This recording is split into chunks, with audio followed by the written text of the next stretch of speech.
នៃសឹងកូនសុំគ្រប់មិនចិត្តថា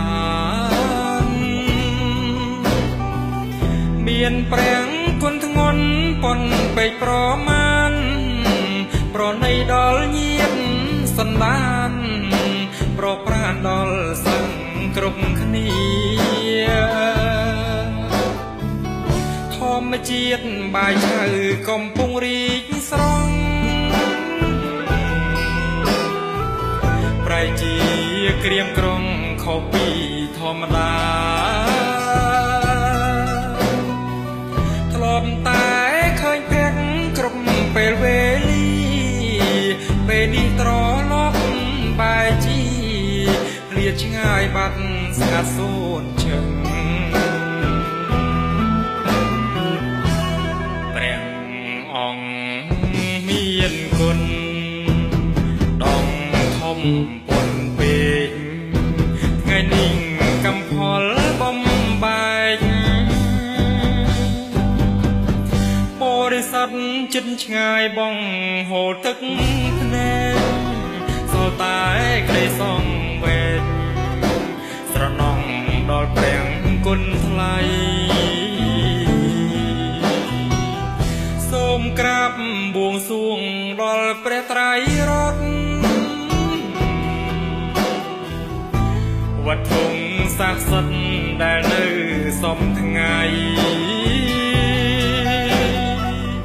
សូមព្រះអង្គបានសោយសងប្របីនៅឋានទេពសួគ៌លីរហូតតរៀងទៅ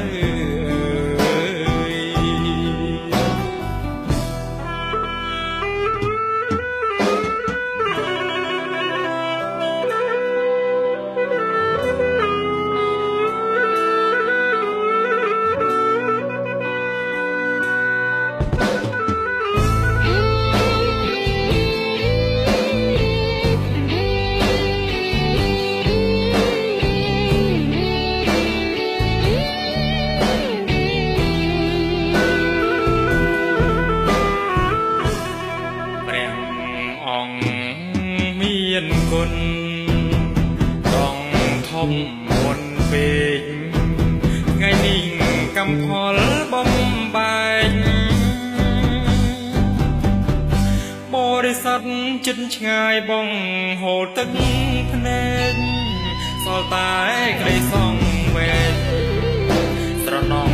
ដល់ព្រះគុណថ្លៃសូមក្រាបបួងសួងដល់ព្រះត្រៃរតន៍វត្ថុស័ក្តិសិទ្ធិដែលនៅសំថ្ងៃសូមព្រះអង្គបានសោយសងប្របីនៅឋានទេពសួគ៌លីរហូតត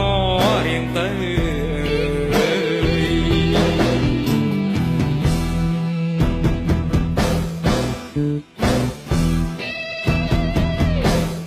Mm-hmm.